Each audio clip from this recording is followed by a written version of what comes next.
नवासा रसूल अपने जानसारों की लाशें उठा उठा कर निढाल हो चुके थे, लेकिन शुजात हैदरी की झलक अब भी चेहरे पर चमक रही है। शेर खुदा के शेर अपने तमाम असासे लुटाने के बाद खुद घोड़े पर सवार होते हैं। हजरत बीबी ज़ैनब रकाब थामती हैं। जदीदी लश्कर जब तलवार हैदरी को मैदान में देखते हैं तो एक दफा हलचल मच जाती है। हर कोई इमाम के सामने आने से डर रहा है, क्योंकि जानते तो सभी हैं कि अब मैदान में कौन उतरा है। सभी ने पैगंबर खुदा हजरत मोहम्मद सल्लल्लाहु अलैहि वसल्लम का फरमान सुन रखा था कि हुसैन मुझसे है और मैं हुसैन से हूँ, लेकिन बदबख्तों की आंखों पर लालच और तमा ने पर्दा डाल रखा था। हर कोई दरबार जदीद में ऊंचा मकाम और इनाम अकराम हासिल करना चाहता था, लेकिन तारीख ने ऐसी बुज़दिल फौज ना देखी। सभी एक दूसरे का मुंह देख रहे हैं कि शेर सवार करबला का मुकाबला कौन करेगा। शुजात हैदरी के वारिस को देखकर जदीदी फौज ने ना सिर्फ इनफरादी जंग बंदी कर दी, बल्कि इज्तिमाई हमला करने की भी किसी की जुर्रत ना हो रही थी। जी, ये वही शाह सवार हैं जिनके बचपन में ही उनकी शहादत की खबरें आम थी। एक दफा हजरत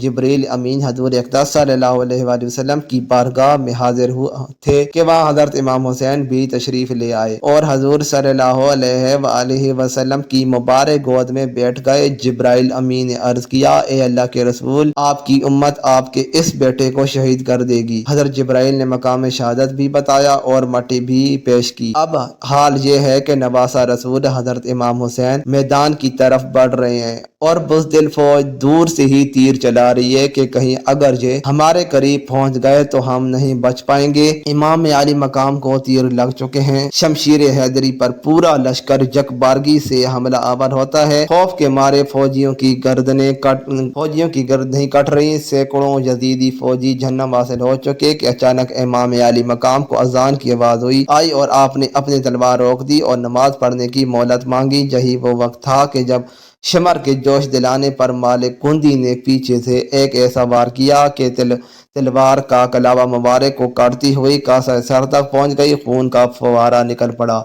जैसे जैसे वक्त गुजरता गया, इमाम के जिस्म पर तलवारों, नेज़ों और तीरों के जख्म बढ़ते जा रहे थे, लेकिन फिर भी किसी की हिम्मत ना थी कि शुजाअत के इस कोह गिरां को शहीद कर सके। शिमर मलून के कहने पर सब ने तीरों की बरसात कर दी। खोली बिन जजी नवासा रसूल सल्लल्लाहु अलैहि वसल्लम का सर काटने के लिए आगे बढ़ा, लेकिन हाथ काम गए। फिर शकील कलब बदबख्त और जलील सन्नान बिन अंस आगे बढ़ा और इनाम अकराम की लालच में इमाम आली मकाम का सर तन से जुदा किया। मलून इब्न ज़ियाद के हुक्म पर तमाम सर नेज़ों पर चढ़ा दिए गए और जिसमें अतर को घोड़े को टापों तले पामाल किया गया। शहादत हुसैन रज़ी अल्लाह ताला अन्हो तारीख़ इंसानी का एक गैर मामूली वाक़या है कि पैगंबर के पैरोकारों ने अपने नबी सल्लल्लाहु अलैहि वसल्लम के नवासे को बेदर्दी से शहीद करके उसका सर अक़दस नेज़े पर सजाया। यही नहीं, ख़ानदान रसूल सल्लल्लाहु अलैहि वसल्लम के शहज़ादों और असहाब हुसैन को भी अपने इंतकाम का निशाना बनाकर उन्हें मौत के घाट उतार दिया। नवासे रसूल हुसैन इब्न अली रज़ी अल्लाह ताला अन्हो और उनके 72 जानिसारों के खून से करबला की रेत ही सुर्ख नहीं हुई, बल्कि इस सुर्खी ने हर चीज़ को अपनी लपेट में ले लिया। मुहद्दिसीन बयान करते हैं कि इमाम आली मकाम की शहादत पर ना सिर्फ दुनिया रोई, ज़मीन आसमान ने भी आंसू बहाए। मुहद्दिसीन बयान करते हैं कि नवासा रसूल सल्लल्लाहु अलैहि वसल्लम की शहादत के वक्त बैतुल मुक़द्दस में जो पत्थर उठाया गया उसके नीचे से खून निकला। शहादत हुसैन के बाद मुल्क शाम में भी जिस पत्थर को उठाया गया उसके नीचे से खून का चश्मा उबल पड़ा। मुहद्दिसीन का कहना है कि शहादत हुसैन पर पहले आसमान शुरू हो गया, फिर स्याह हो गया। इमाम तबरानी मंजम अल कबीर में मोहम्मद बिन सीरी से रवायत करते हैं कि हज़रत इमाम हुसैन रज़ी अल्लाह ताला अन्हो की शहादत के वक्त आसमान पर सुर्खी छाई रही।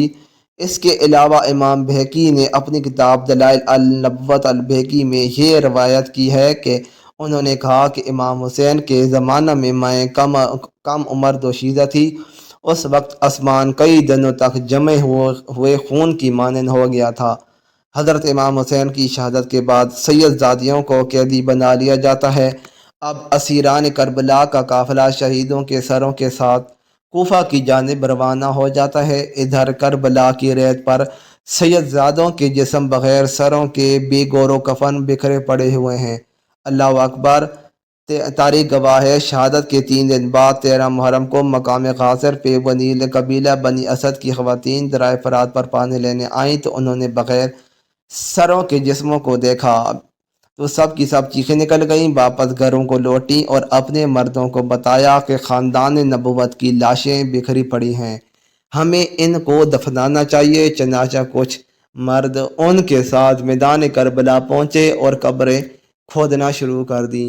سبھی جنازہ پڑھنے کے لیے تیار تھے کہ اتنے میں ایک گھوڑا سوار شخص آیا اور حضرت امام حسین کے جسم کے ساتھ لپٹ کر رویا۔ اس شخص کا روب و دبدبا اتنا تھا کہ ان کے لیے مصلی خالی کر دیا گیا۔ انہوں نے نماز جنازہ پڑھایا، پھر ایک ایک جسم کو نام سے پکارتے اور دفن کرتے۔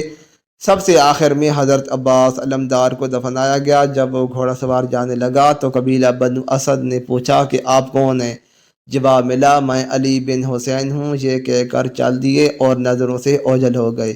مزید اچھی ویڈیوز کے لیے چینل کو ضرور سبسکرائب کریں۔ شکریہ۔